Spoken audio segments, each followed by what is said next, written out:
ليان العراقية تطلب الانفصال عن الجندي الأمريكي وتطالبه بتعويض $1,000,000 بعد فترة قصيرة من ولادة طفلتها إلى أندرسون. ظهرت ليان العراقية في موقف صادم لم يكن يتوقعه أي من متابعي قصتها، فبعد أن كانت رمزاً للصبر والدعم والوقوف إلى جانب زوجها مايكل أندرسون، تقدمت بطلب رسمي للانفصال عنه مطالبة بتعويض مالي ضخم وصل إلى $1,000,000.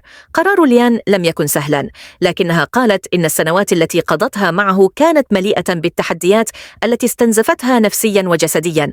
أكدت أنها قامت بدور الزوجة والممرضة والأم في وقت واحد، وأنها تحملت مسؤوليات كبيرة بسبب وضعه الصحي، ومع ذلك لم تجد التقدير الذي كانت تنتظره.